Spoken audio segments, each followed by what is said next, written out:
Good morning and welcome to the new edition of Dr. Lamba's Awakening. 9 months of uncertainty plague not only India, not only South Asia, but the whole world. High level of tension, every possibility of a breakout of an armed exchange on the line of actual control. And now comes an announcement and also the beginning of disengagement. It has already begun. But does this mean that the hostile environment in the two Asian giants is no longer toxic? Or is this disentanglement just another addition to the long list of landmark standoffs, which include Nathula, Sadron, Chu, Doklam, where drawbacks led to the conflict resolution that was missing by its absence? That was no resolution till now. The only thing that is common to all these standoffs is postponement. So is this disentanglement another postponement without going into the reality of the things? What this disengagement will involve and what its terminal status will be of importance. Importance to India, importance to Asia, importance to Asia Pacific and to the whole world. But the question is, why did it start? It started basically because India started becoming forceful. But then the consensus did emerge that China was becoming increasingly uncomfortable with India's rising strategic confidence. And India was taking decisions which naturally they did not like. It would not be fair to take the credit away from the government of India for the development. For the first time in the history of India, the negotiations were not carried out by the politicians. So that's an important point.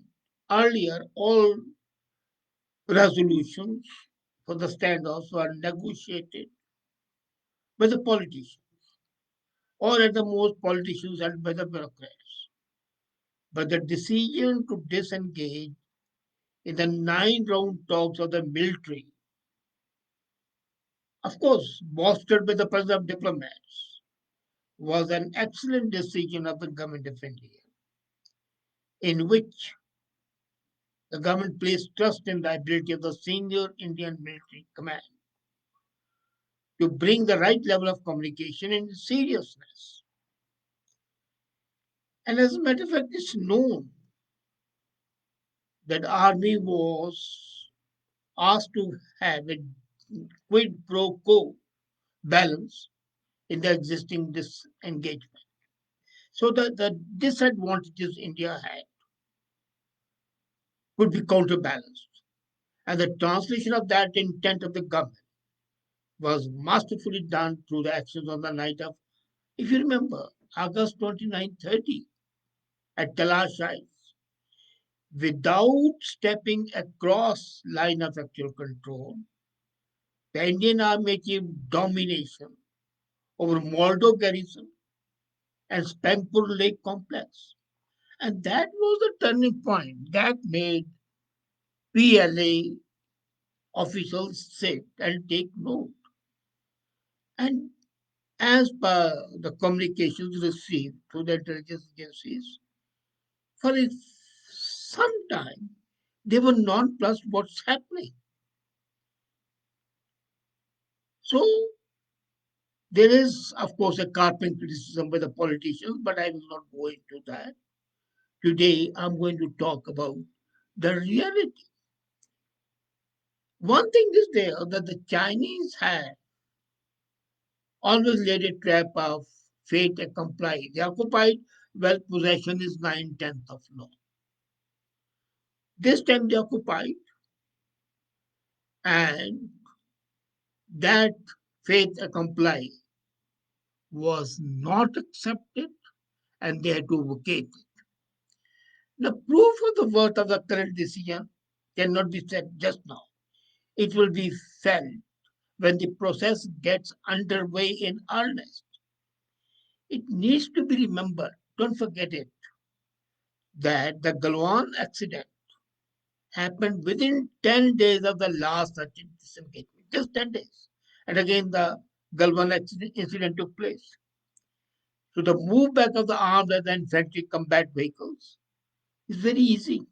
That's the easy part of the deal. The test begins once the infantry troops in the ear start to fall back. The infantry troops, when they start to fall back, are not given the cover by the armored corps. And then when the combat vehicles are out, the tanks are out, then there's a danger. So the intelligence, surveillance, reconnaissance, ISR capabilities come into effect because there has to be a credible verification. Would India be doing it? That's the first question. Of course, a certain trust has to be established between the frontline commanders of either side. Now, a repeat of what happened in Galwan will be unacceptable, and arrangement to avoid such a possibility have to be foolproof. There are two inevitable questions which rise up, and they're very awkward questions. Whether the government wants to answer them now or later is important. But then the proposed status of the Deep Sunk Plateau and the Kailash Heights. In Deep Sink Plateau, PLA is currently denying India access to petroleum points as per their perception of LAC. And later the location of the advantage accruing to India due to domination over Moldo and Spangok. So what happens to that?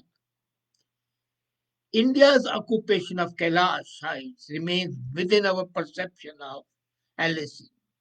If India vacates it, it would be contingent upon building of trust and will possibly be a culminating event.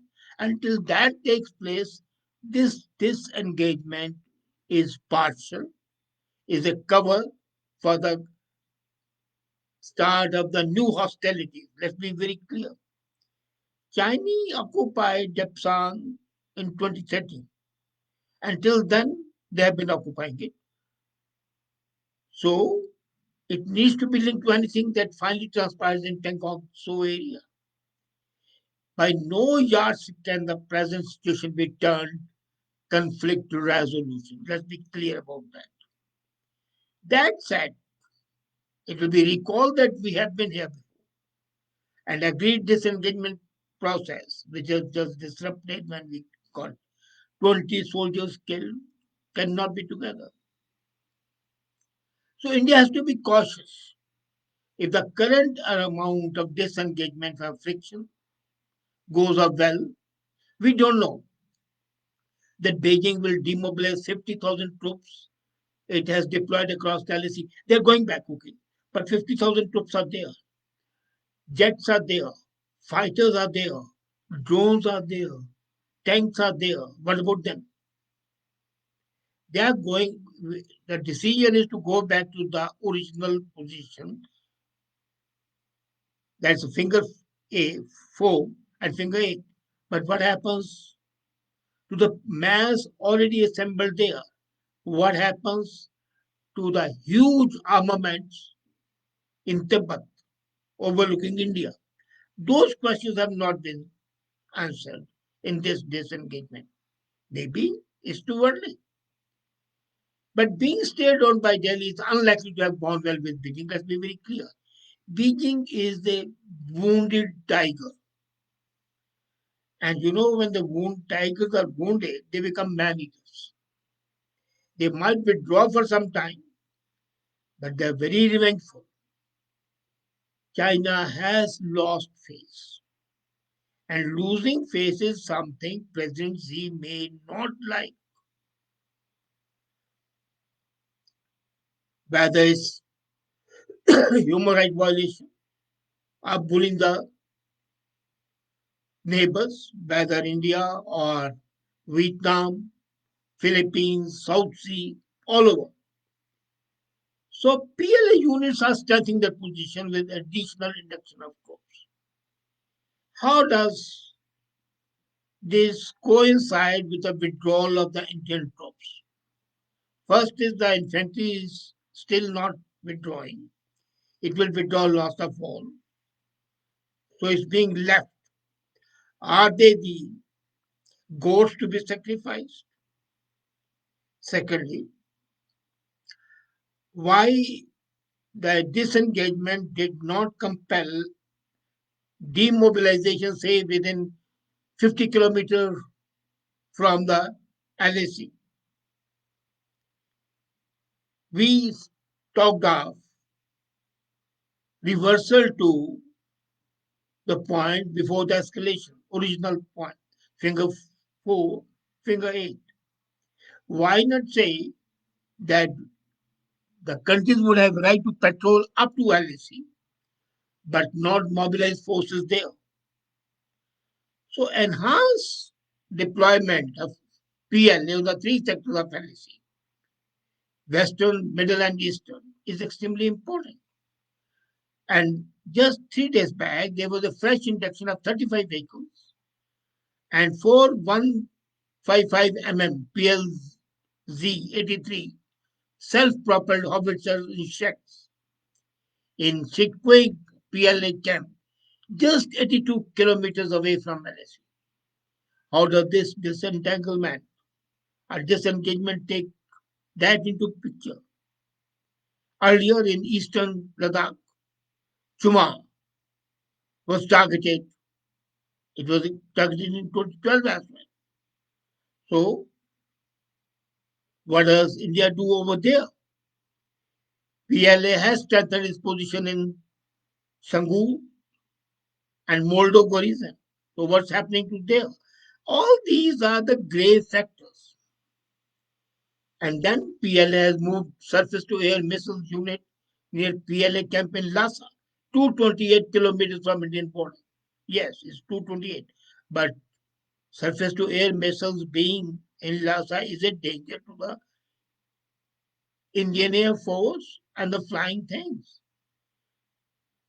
So the troops and the military equipment brought in huge camouflage vehicle in the second half of the last month is a dangerous thing. And this disengagement doesn't talk about that. Well, there might have been some reasons that this will not be talked about because it was the military experts who were doing it. But one thing is there that Chinese did not like building of the Darbuk Daulat Beg Oldie Road and the revival of the advanced landing grounds at Daulat Bogaldi, Trishul, and other places. They were apprehensive. So India has to do a lot about that.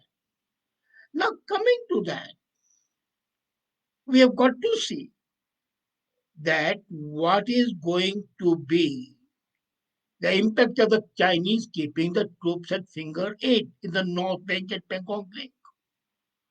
India would keep its troops at a permanent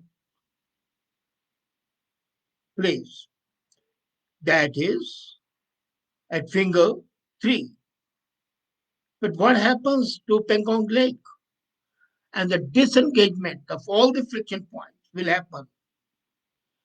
There's a comment by Azad Kaushik, Dr. Azad Kaushik. Thank you for your analysis that helps clarify these complexities. Thank you, Dr. Kaushik. Coming back to the major issue, there's a comment by Mr. Jaspal. It was yesterday.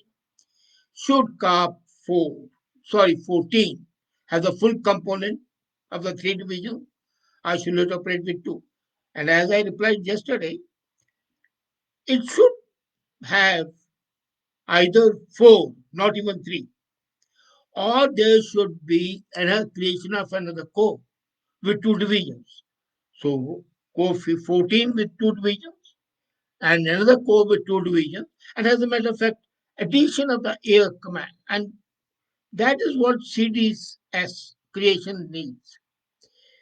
Each corps should have an air unit and a naval unit. Though Mr. Singh doesn't agree because they're not water bodies.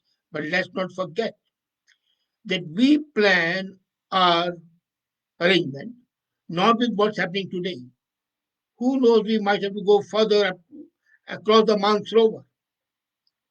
So we need naval forces. The concept of Corps 33, two divisions and one sport, may not be feasible. I absolutely agree with that. And that's why the two corps theory has to be brought in, but much more important, integrated one with Air Force and naval units attached to these corps. So these were the major things. Now coming back, when the Ministry of Defense issued the notice, my question was that the calculus doesn't take into view the sincerity of China, which we have seen is always suspect. Secondly, where these troops and heavy guns would be kept after withdrawal. Would they be 10 kilometers, 20 kilometers, 30 kilometers to 28 kilometers? Agreed that behind the LAC is a sovereign territory of that country and they can keep it. But if you are this has to be when there's a state about DMZ, demilitarized zone. In Korea, it extends to 28 kilometers, and then they are heavily armed. Here, we are having a curious thing. A, we are coming down the hill, so we are giving them a natural advantage. They go to finger four, we are coming at finger A. The disadvantage is there. And the finger three and finger two cannot be ignored. Second, so what happens that? Thirdly, the verification of the withdrawal. Who is going to withdraw, verify? Is it going to be a joint commission of the Indian officers and the Chinese officers?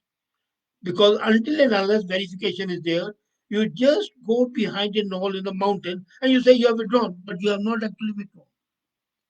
Fourthly, the de-escalation of opposing military outposts in the Depsang Plains, where the Chinese soldiers are blocking the Indian troops from going to the traditional points. So what's happening to that? They have put up a block, and this is there since April 2020. That has not been decided. Chinese objective in creating this situation is obviously on the facts as they did in South China Sea. They can engineer violence. The moot question is, if that is so, why did China agree to withdraw? And the reason which has been told to me is that they were hoping that the Biden government will come against India. But Biden government hasn't openly opposed India. And it has rather openly condemned China, especially today's news that coronavirus in Wuhan was 500% times more dangerous than it was revealed. And it did not start in November. It has been there for a pretty long time before that. And then there was another factor for this disengagement. China had not expected India would not confine to managing borders, but would attack Chinese economic interest in India and closely aligned with the Quad. So Modi's action in joining Quad, both on the land and the naval operation, and then banning of their apps, their soft power, as well as taking action in the economic area is important. There's another comment by Mr. Zab Kaushik. This conflict region falls in the third pole, which is environmentally sensitive. It should be declared a war-free zone. Agreed, absolutely. But why only this area should be declared a war-free zone? I would prefer the whole world to be declared a war-free zone. But Dr. Zad, you would agree that we can think of, we can talk about, but ultimate decision is taken by the politicians who have not only their national interest in mind, but also their personal interest in mind. Maybe they want to be remembered in history as, for example, President Xi would like to supplant the memory of Mao, Zhou Enlai, and Deng, and be considered at par with the old Ming Dynasty kings. Who knows? Coming back, the present crisis has to be watched carefully. Let's be clear. Chinese move have to be taken care of. We must use the beta agreement with USA to have a continuous monitoring through the satellites. And not only the US, but we have to develop our own capability so that the satellite imagery is. And then the question arises, should India continue to create military, economic, and diplomatic leverage? Definitely. Disengagement and de-escalation does not mean peace. It only means a lull in the activities. And the lull should not lull us back to sleep. We need an improved surveillance system based on advanced technology to get early warning. So we got Avacas through Mr. Top, three of them. We need at least 10. So either we should manufacture them ourselves, we have got the prototypes, or we should buy them. Simultaneously, we have got to be a bit more aggressive. Now, offense is the best part of defense.